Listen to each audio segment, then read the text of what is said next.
Hello everyone. তো এখন সন্ধ্যে 7টা বেজে গেছে, সন্ধ্যেবাতি দিয়েছি আর এখন একটু খিদে খিদে পেয়ে গেছে।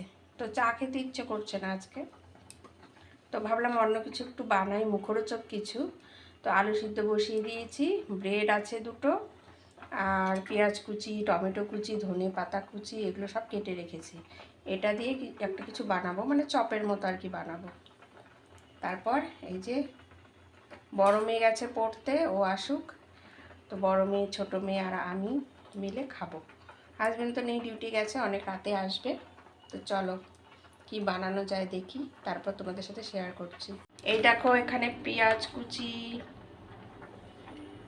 তারপর টমেটো কুচি, আর এই যে এখানে ধনেপাতা কুচি দিয়েছি, কেটে রেখেছি ধুয়ে টুয়ে পরিষ্কার করে। আর দুটো ব্রেড রয়েছে, আলু সিদ্ধ বসিয়ে দিয়েছি, এই যে সিদ্ধ হচ্ছে। তারপরে যখন বানাবো তখন তোমাদের সাথে শেয়ার করব। তো দেখো বন্ধুরা, আলুগুলো সিদ্ধ হয়ে গেছে। এখন এই যে কাঁটা চামচ দিয়ে এরকম করে ম্যাশ করে নিচ্ছি। একটু গরম আছে, হাত দেওয়া যাচ্ছে না। তো দেখো বন্ধুরা, এর মধ্যে একটু হলুদ গুঁড়ো দিয়েছি, জিরে গুঁড়ো, ধনে গুঁড়ো, আর একটু মিট মশলা দিয়েছি, লঙ্কা গুঁড়ো দিয়েছি, আর স্বাদ মতো নুন মিষ্টি তো দিয়েছি। এখন দেবো এই দেখো ম্যাগি মশলা, ম্যাগির মশলা একটু আছে, প্যাকেটটা খোলা রয়েছে, তো এটা দিয়ে দেবো।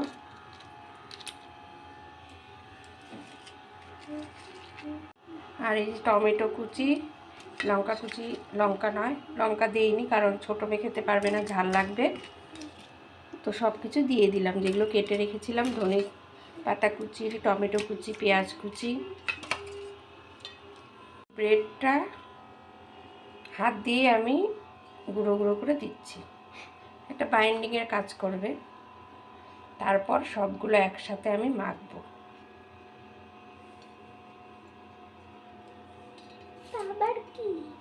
পরে তোমাদের দেখাচ্ছি চপের আকারে এটাকে ভাজবো।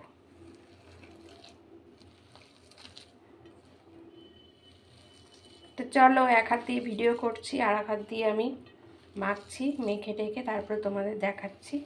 বন্ধুরা, এই যে সব কিছু মেখে লম্বা লম্বা করে চপের আকার করে নিয়েছি। এখন এটাকে ভাজবো।